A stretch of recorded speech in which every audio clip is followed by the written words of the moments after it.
Mr. Mike Warm, thanks for coming on to this little Zoom meeting with me. So yesterday we had our first big virtual open house event, and you were one of the participants. Thank you very much for participating in it. We actually had quite a few people out of our office that participated, and I think I was really impressed with the turnout of everybody that went and attended. I haven't heard from anybody say that nobody came to their event. Some people had 7 or 8, some people had 15, what have you, but it was a good turnout. So what I'd like to do is talk a little bit about your experience and maybe get some feedback from you that could be passed along to other people in our office that would be beneficial. So I'll start off by saying you're like one of our best open housed agents. You always have been. I prided myself in the open houses and being successful at hosting in-person open houses. And I think you do the same thing. And a lot of people know that. And I will tell you, I sent out a request yesterday for input, feedback from the event yesterday. And pretty much everybody said you did a really good job. I mean, there were other people that did a good job. Some people struggled. Some people had difficulty with the technology. But everybody said, kudos to Mr. Mike Warm. You had a very successful open house event. In fact, you did 2 virtual opens yesterday, and it was your first time. So congratulations and thank you for that. So I just want to ask you a couple questions. Sure, absolutely. So first of all, was this your first virtual open house event, or had you done them before that? No, I'd never done anything. I'd done a few videos when I do photography, and it's completely different though, because when you're doing photography, you're not as familiar with the house, and Right.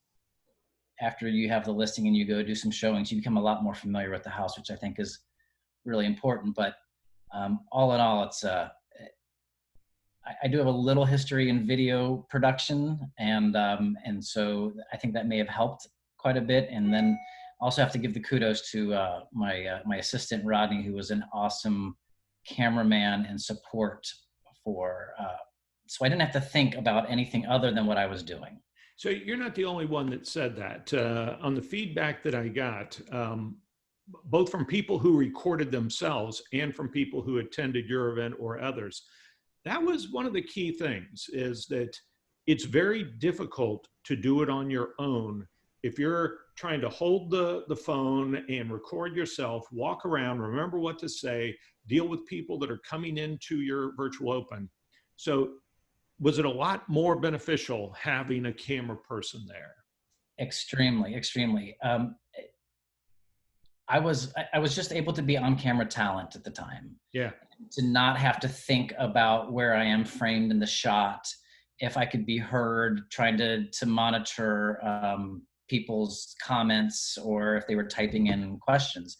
So it was really, really beneficial, at least initially. I am practicing doing some on my own because he can't always be there when I want to do them, but at least it allowed me just to feel a lot more comfortable about where I was, what I was doing. And then it also, as I'm being scatterbrained and running around the house, I'm not carrying that camera with me and making a shaky camera. He's just following along and he's following my lead. And Yeah. we talk about the kitchen. I'm in there and he's slowly walking into the room so you can see the path to the kitchen. Okay. All makes sense.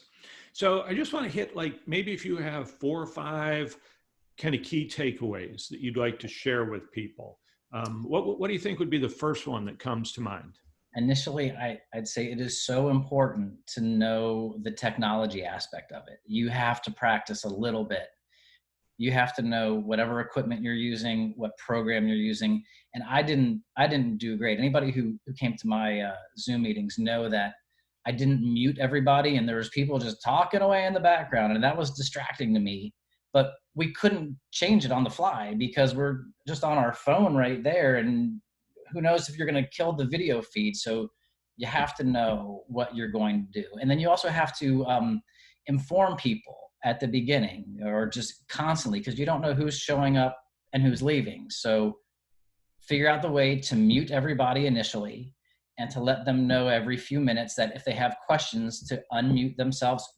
And you have to know how to unmute them. You know, you got to say bottom of the screen, the little red microphone, click it, and then I can talk to you.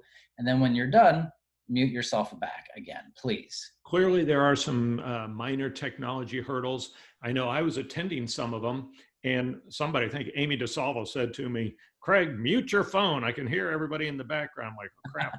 And I had done it landscape, and it was harder to mute it landscape. I had to flip it back to portrait before I could get the little red button, but that Sure. took me a few minutes. So, as an attendee, I struggled with that. So yes, this is easy. Yes, it seems like it should be, no problem. But to your original point, we need to practice this. We need to practice all aspects of it. Have your wife, your dog, whatever, practice with you. Yeah, just do a Zoom with somebody, a friend, somebody in the other room, and just walk around and figure it out. Just so when you go there, you can just hit the buttons and be ready. Okay. I think it's also one of the most important things, and that I was really the most nervous about, was knowing that my seller was going to be watching me for an hour trying to sell his house, and if I didn't know what I was talking about, which honestly, both of these homes are the homes that I'm least knowledgeable about, in that they're set up. I don't have to do a list or a company at either of these, and the other agents can walk through them. So I'm not there doing these tours. But I was extremely nervous that I was going to say something. And then I think the main point of that is you want to keep people coming back. And so you don't want to give all the little details. You want to keep things general and vague. It helps keep your sanity, because you're not trying to remember what kind of flooring it is. You're not trying to think about what the brand name of the faucets are. This beautiful shaker cabinets, not white pine, MDF, melamine, blah, blah, blah. And then you can tell people, well, I have more information on this. Please contact me at MikeWarm.com or wherever you're going to send people so that they can contact you. And that needs to be done regularly. You have to tell people every 5-10 minutes, here's how you get a hold of me. Contact your agent to get more information, or if you don't have one, I'm happy to help you out, and just contact me. And then and they have to have a good landing page, whether it's the Sotheby's page, or for me, it's MikeWarm.com, which just forwards to my Sotheby's page. That's it. You type in that and it goes right to my Sotheby's landing page. I think some people had the impression that attendees would come and stay for a long time. Did you have any feel for how long people stayed? I couldn't really tell, but we saw that people came and left. I don't know how long. And I think it also depends on how engaging you are. And so I think that those are both good points. One of them is, in a normal in-person open house, you kind of got a lock on them. They walk through the door, and if you can engage them in conversation, you can keep them there for 10 or 15 minutes, even if they don't like the house. Online, you can't. They're going to be in and they're going to leave in 30 seconds if they think you're boring, if they think you don't know what you're talking about, et cetera. And so enthusiastic and engaging, like you said. And well, also let's not forget the technology. If your microphone sucks, yep, and they can't hear you, why would they stay there? But yeah, engaging and enthusiastic, and that's really that's what I've always done. Is I just get out there, I talk about it, I put a little emotion into it, I talk about the things that I like. It makes me comfortable talking about it, even though I didn't really know when I got into the first house. The first run through of the house, I opened up some doors. They were the wrong doors. Here is the air handler. I thought it was like a closet. But, maybe a dry run at the house would be a good idea. Absolutely. But these are great though, because you can get, as you mentioned before, you can get a few of them in a day. So when I can do 2, and I'm going to do 2 or 3, or maybe even try for 4 on a long day, and I'm going to satisfy a bunch of sellers with these virtual open houses, and then use them for future promotion. It's great. So think about what you just said. I think that that's a really important question. So in a traditional in-person open house, you hear people say it all the time. What's the biggest reason that we do open houses? Make our sellers happy, right? Because historically, back 20 years ago, when we didn't have internet, we didn't have Zillow, we didn't have all these other facets, open houses produced a lot of selling leads. They still occasionally produce selling leads today, so it's not a worthless thing. And it certainly is beneficial to the sellers. But in many, if not most sellers' minds, it's still a significant benefit when you hold an open house. So you just said you were thinking about doing 3 or 4 on a given Sunday, because you can do them virtually now. So you're going to satisfy 3 or 4 sellers on a given day. Yeah, and I think it's important. You don't have to go too long on this.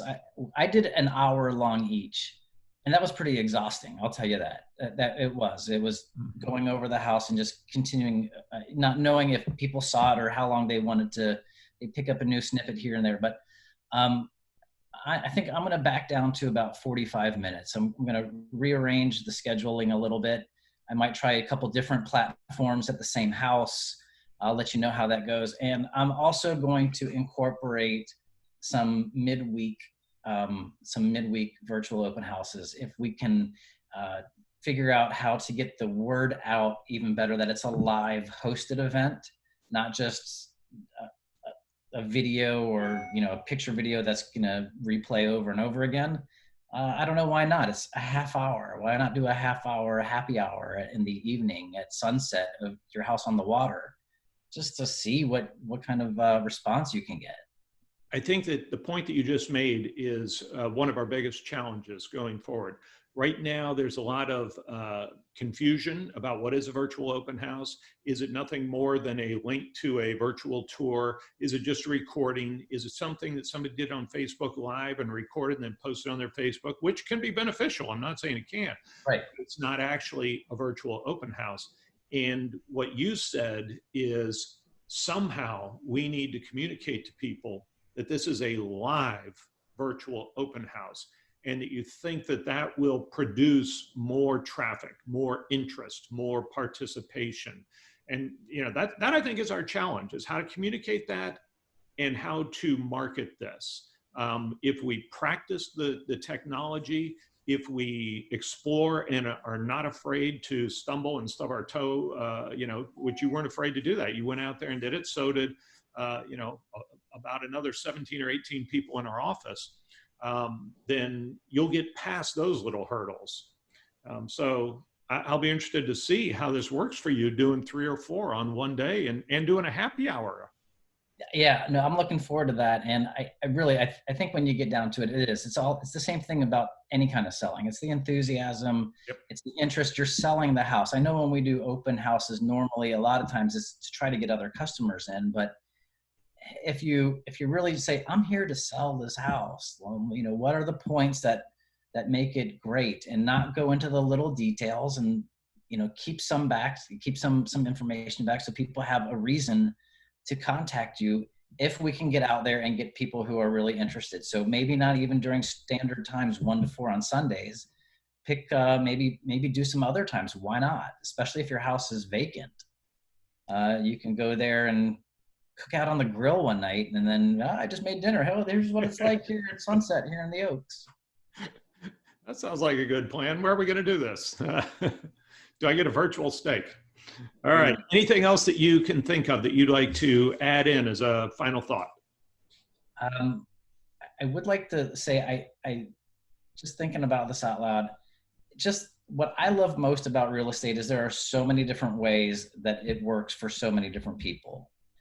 This may not be for everybody. And if you don't feel it and you don't present the property well, it may not be advantageous to do it. Just like those folks that don't want to do open houses, they don't want to do it.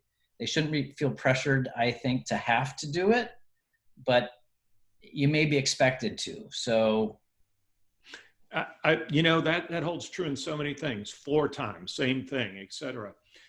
To your point, I think that there are a lot of people who would like to do it, who like to do in-person open houses, but they're afraid to because of the technology, hurdle to get over, or the fear of being on camera. They might be great one-on-one, but they have a fear of camera. And I think that's where we come in as a company. We are really trying to provide as much support and training, and I think that everybody sees that. But to your point, out of our 100 plus licenses, which is like 75 selling entities in our office, we might only have 10 or 15 entities that do these on a regular or semi-regular basis. And that's okay. But taking the step, taking the chance, taking the opportunity, you may find that it's more beneficial or good to have in your toolbox. Craig, I'm going to be incorporating this. Even if things went back to normal tomorrow, I would be incorporating this into my business. I liked it. I enjoyed it. I really enjoyed it. I liked it a lot. Yeah. And if anybody wants to just reach out and talk to me and talk about experiences or a little bit of the technology, I'm going to be continuing to evolve mine, not in a super professional manner, but just so I feel comfortable at it, and that and so that the production quality continues to rise a little bit. And there's just a little bit of technology there. So just know the product and feel comfortable doing it. Show some enthusiasm. Okay. Mr. Warm, thank you very much for joining us here on this Zoom. And we look forward to seeing your upcoming virtual open houses. We'll find, well, hopefully they'll be good. Come one of those houses, will you? Yeah, let's try. All right. Sounds good. Thank you.